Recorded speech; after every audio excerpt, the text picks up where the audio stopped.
مساء الخير على متابعين الغاليين، يا رب دايما تكونوا بخير. اهلا بيكم في قناة دايت اند هيلسي.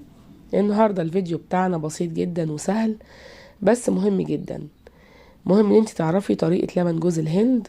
هو سعره بره بيكون غالي، لكن لو عملتيه في البيت مش هيكلفك كتير. عايزه اقولك بقى لبن جوز الهند ده مفيد جدا، لدرجة ان في ناس كتير بدأت تستبدل اللبن الحليب اللي هو البقري والجاموسي بلبن جوز الهند. والناس اللي بتعمل الدايت بيكون مناسب جدا ليهم، وبينزل الوزن، وكمان بيساعد على زيادة معدلات الحرق، وبيقوي جهاز المناعة. وفي حاجة مهمة جدا خالص، ان هو بيبقى مفيد جدا للسيدات للبشرة والشعر، عشان كده بيستخدموه في مستحضرات التجميل. هو طريقته بسيطة جدا، سعره بره بيكون غالي زي ما قلتلكوا، بس الطريقة بتاعته بسيطة جدا. عشان كده النهاردة هنعمله وهنستخدمه بعد كده بوصفات تانية كتير معانا على القناة. انا معايا هنا كوبايتين من جوز الهند.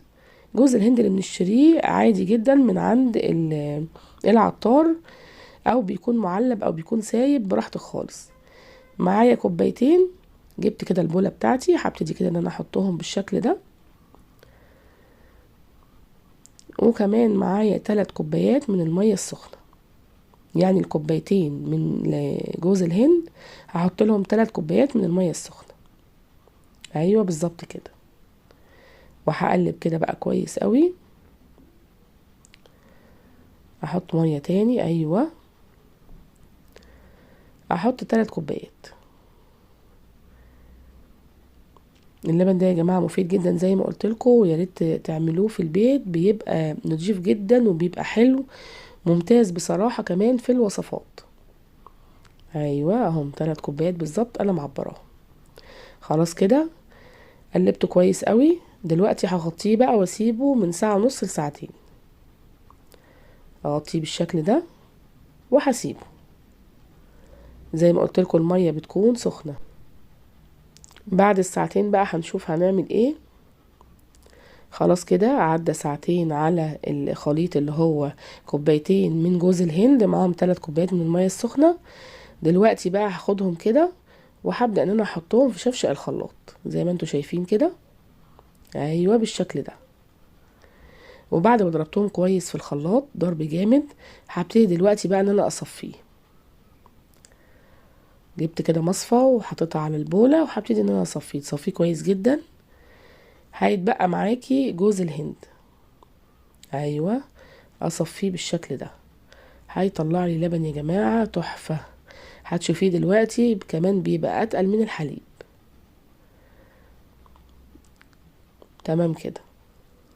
هجيب بقى كده برطمان عندي، شايفين التقل بتاعه جميل جدا، يعني اللي يشوفه كده يقول ده استحالة، ده لبن حليب، ولبن يعني تقيل مش خفيف. حلو قوي قوي قوي. زي ما قلت لكم احنا عملناه النهارده عشان نستخدمه في وصفات تانية كتير جايه باذن ربنا في القناه. شايفين بقى الجمال والحلاوه، ما خدش مننا ولا وقت ولا مجهود ولا تكلفه ولا اي حاجه خالص. يا ريت يا جماعه تجربوه، هيعجبكم قوي. اللبن ده انا بحطه في باب التلاجة، بيقعد معايا حوالي اسبوع، لكن لو زود عن كده الوقت بطلعه في الفريزر، وانا بحاول ان انا اعمل على القد، ما بحاولش ان انا ازود. وخلي بالكم ان جوز الهند اللي طلع ده مش بنرميه خالص، ده ممكن ادخله في وصفات تانية، ممكن احطه على الكيكة. انا بسيبه ينشف الاول، ممكن بقى احطه على الكيكة او على البسبوسة او على اي حاجة انا بحب فيها جوز هند، يعني ما بنرموش خالص. ولبن جوز الهند له استخدامات كتيرة قوي.